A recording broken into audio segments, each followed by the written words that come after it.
You are now listening to the BRT podcast. I am your host, Tori, and today we are joined by co-host Bolu and Rachel.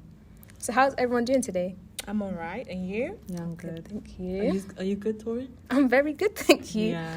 Does anyone have any idea of what we're going to be talking about today? No, I have no idea. Okay, well, I'm very invested in today's topic. I think it's very interesting. Okay. And we're going to be talking about freedom of speech and cancel culture. Ooh, That's nice, Yeah, yeah. I like that. So let's dive right into the topic. So what do you think of when I say freedom of speech? Yeah, I feel freedom of speech is the way of expressing your opinion without consequences, and is also an essential part of a democratic society to be able to build a stable and coherent society as well.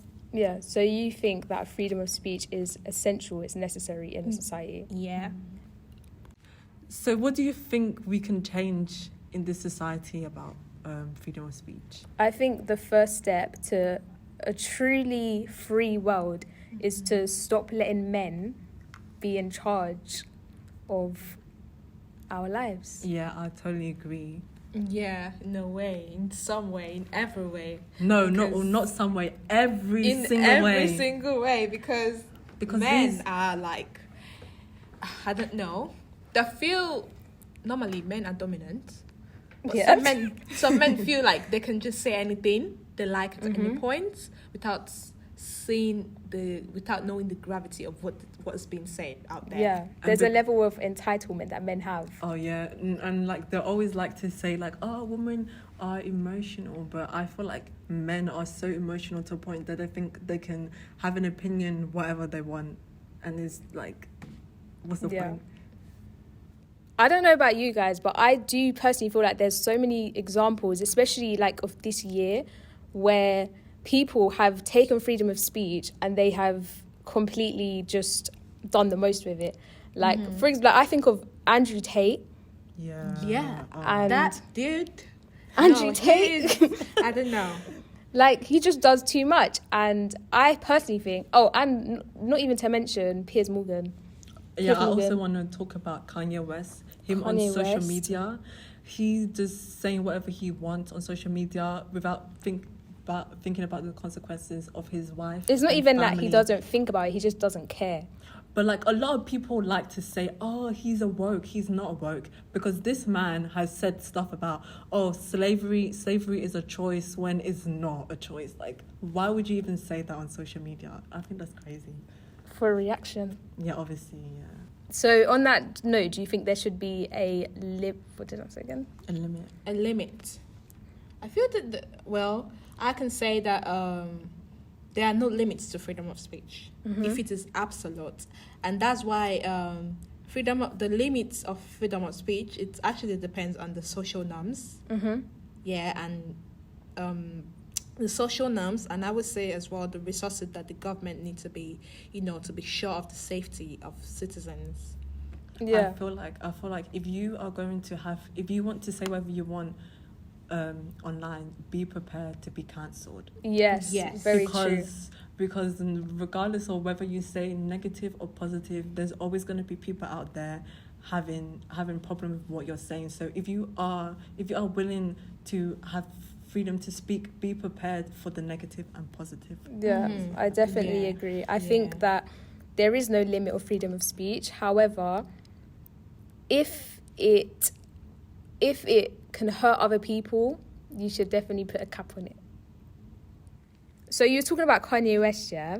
Like, explain that to me. So recent events, Kanye West has been spiraling on social media, saying all sorts of stuff about Jews. I'm not like 100%. I'm not 100% like what he's saying, but he's been saying like a lot of negative, saying like Jews are controlling society, blah blah blah blah, and basically because of that, he's lost so much deals with like Mike, even like his Yeezy with Adidas, yeah, Gap. Yeah, So all of his like brand deals and stuff have all gone out of the window. All of that hard work. Yeah. And his platform has been, his Twitter account, I'm pretty sure, has been banned, right? Yeah, like he even started to say now, oh well, I guess I'll cancel myself. Like it's some kind of he joke. needs to, because me personally, I don't like Kanye West. You don't because like him. I don't like him because I feel he does too much, and he thinks about only himself. He doesn't think about what other people. Do you think that he could be doing it for a reason? Like, he knows what he's doing. He's doing it for a reason because, well, I can't say. I feel he's doing it because it's based on he's a celebrity. Everyone knows him. The Balenciaga. So he's just thing that taking came up, advantage of it. Yeah. Yeah. The Balenciaga thing that came up, he feels like everyone is gonna like it because, like I said earlier, he thinks only about himself. Like, oh, I'm doing this, everyone is gonna like it. Or maybe his fans as well that are like supporting him. Yeah, a lot of his fans, like, they support him even though he said the most outrageous stuff. Like, I want to put up one thing where basically he wore like the all lives White lives matter. He said white lives matter. Yeah, I saw that To as a well. fashion And show. I'm and like, I was just like, that's crazy to And me. he even got Lauryn Hill's daughter. Do you know Lauryn Hill's daughter? Yeah. Lauryn Hill's daughter wearing it as well, which Oh, I God. was like shocked by. Yeah, because like she's a black woman. Why is she wearing that Yeah. shirt? So yeah, his White Lives Matter t-shirt, that caused a massive uproar. And I Oh think yeah, it did. Because as a black man, why are you sitting there saying saying White Lives Matter. He did explain it on the Piers Morgan interview, Yeah. saying that, of course, White Lives Matter because all lives matter. Which, But listen, but the thing is, yeah, all lives matter, but Black lives matter more than anything. Because the reason why I want to say this is because, like, we go through everything, the whole police brutality, like even in workplaces and all that stuff. So for him to just say white lives matter, white people want to be suppressed all the time and they're not. So I don't understand. we're getting very political. sorry. Okay, let's go back to topic. So yeah, apart from Kanye West, let's talk about what we... Andrew Tate. Yes, this man. That is number one. So, top where was the first platform you guys heard about Andrew Tate? Twitter.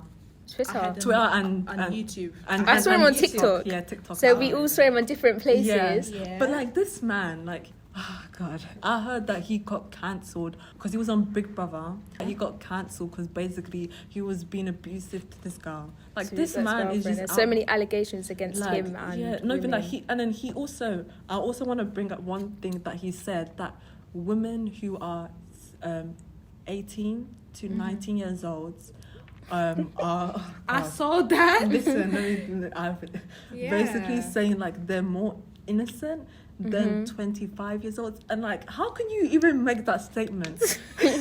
I feel like he doesn't have the limits to his speech. To me, That's when we say freedom of speech can come in, because he feels every word that comes out of his mouth is He just says. he just says it. Well, saying like, yeah. to me, He- it sounds like he hasn't experienced a lot of women. He can't be making comments like that. Men are the just generalizing crazy. that he does, Yeah, it's it's just- very dangerous to society. It's dangerous for women, it's dangerous for men. A lot of boys look up to him, It is. and you know, Yeah, it's definitely is problematic because he's pretty much given that he's generating new ideas. yeah, not even that, he's also trying to, I won't say brainwash, but kind of like trying to get the words to these That is men. what he's doing. He's trying to kind of like brainwash people. Yeah, I guess so. Yeah. In terms of brainwashing people, some people are gullible, and some people are.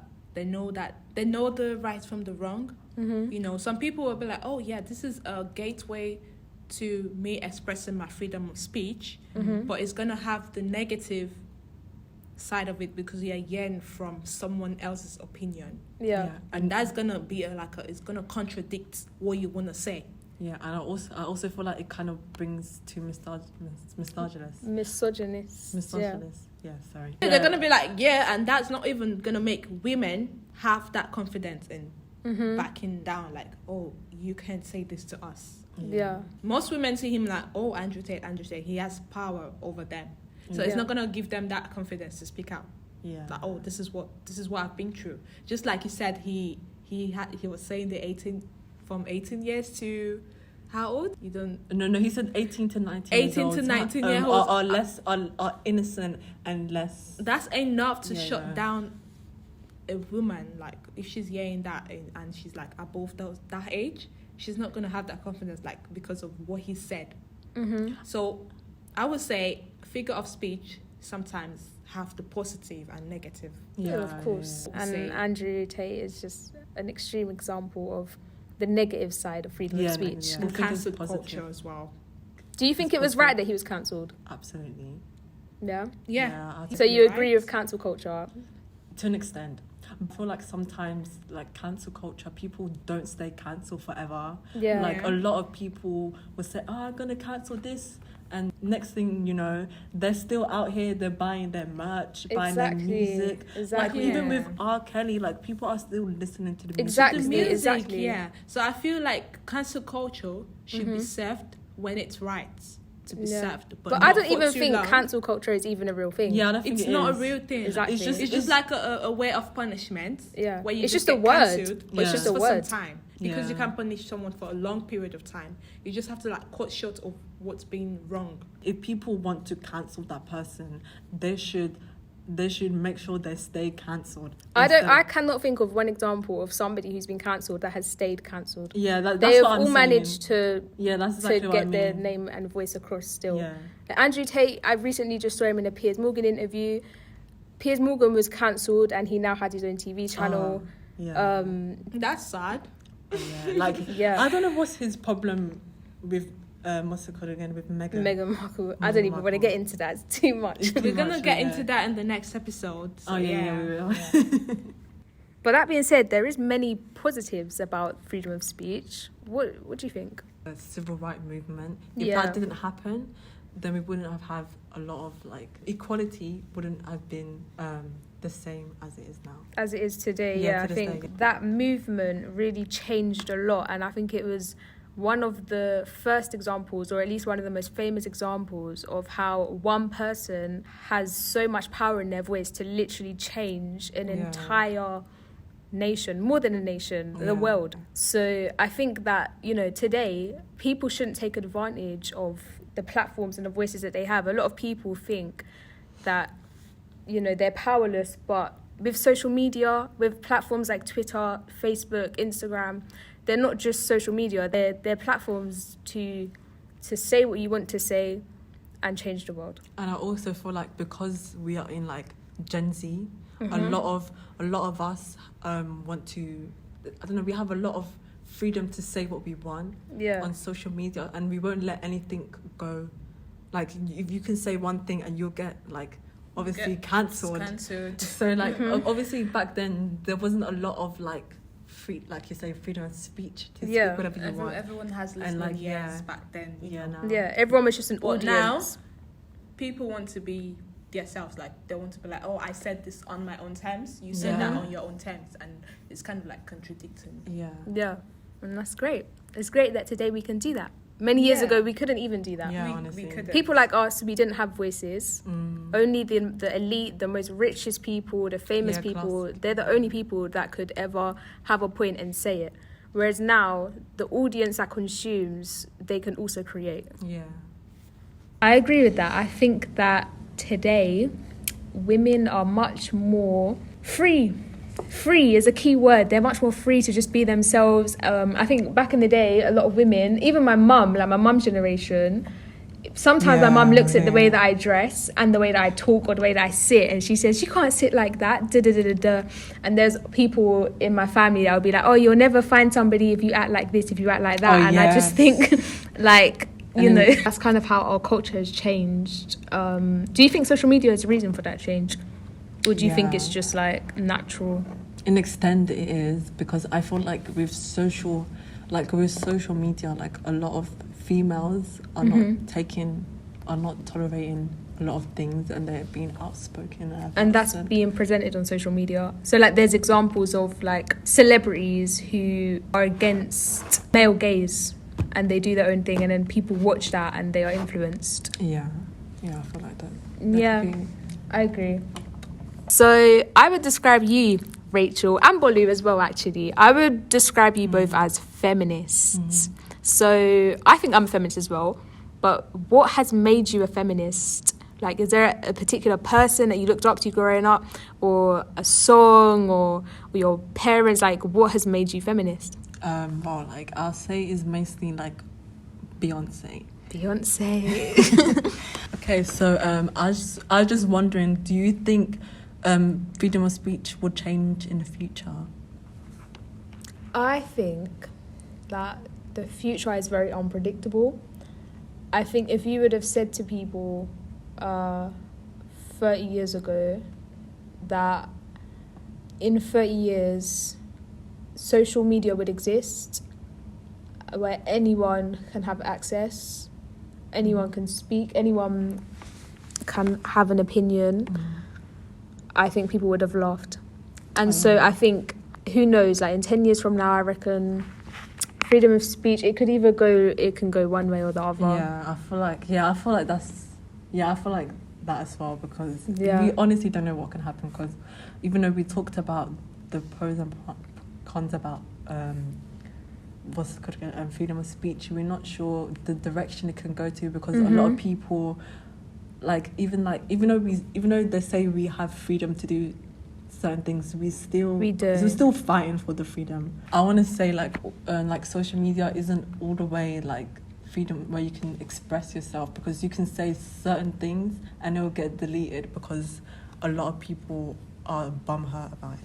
Yeah, I think it's interesting that you say that, because I always thought that social media, it was like this revolutionary thing where anyone and everyone can just say what they want, and it's kind of unregulated, unlike traditional media was or is. But actually, social media is being regulated, and especially nowadays, like recently over the past couple of years, it's been regulated a lot more. You can't actually say what you want, even though you think you can.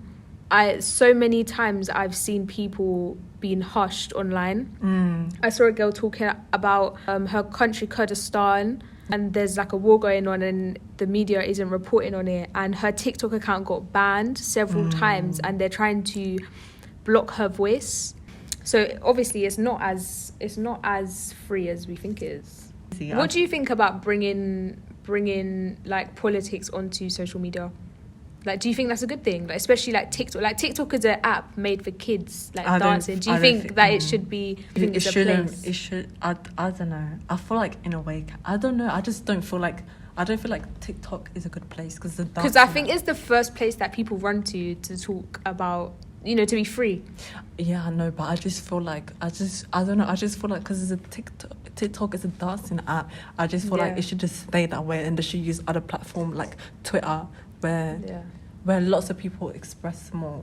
Do you know what the purpose of Twitter was when it was first created? Is that what it was? Is it a political thing? I'm not 100% sure. I don't know either.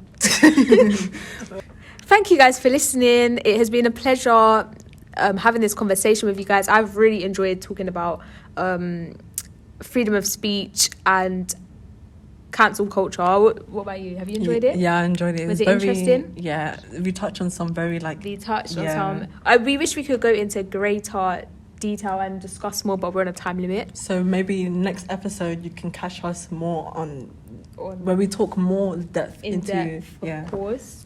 To end off today, I wanted to ask, who is your favourite activist? Who is somebody in the world of freedom of speech that you look up to and you look at and you think, wow? Martin Luther King, because he obviously not only did he fight for black rights, but also the whole civil movement with like everyone, and also like what's it called again? Malcolm X as well. He's a very good one. I love Malcolm X. Yeah. So much.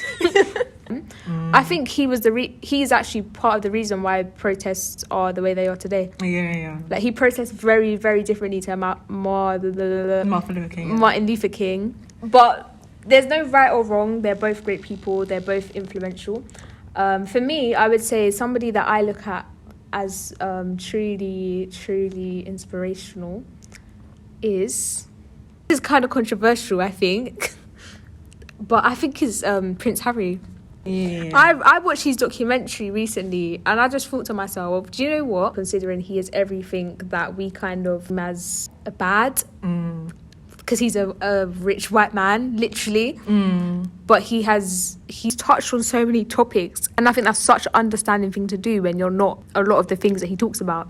He's spoke about racism in the institution. He speaks about women's rights. He speaks about colorism. He talks about so many things, but he's gained freedom, and I think that is very good. Thank you guys for listening. We have came to the end of our podcast. I think today has been very interesting. I feel like we uncovered a lot. Yeah. A lot. Yeah. We will continue in the second episode for sure. We will continue. I have been your host, Tori.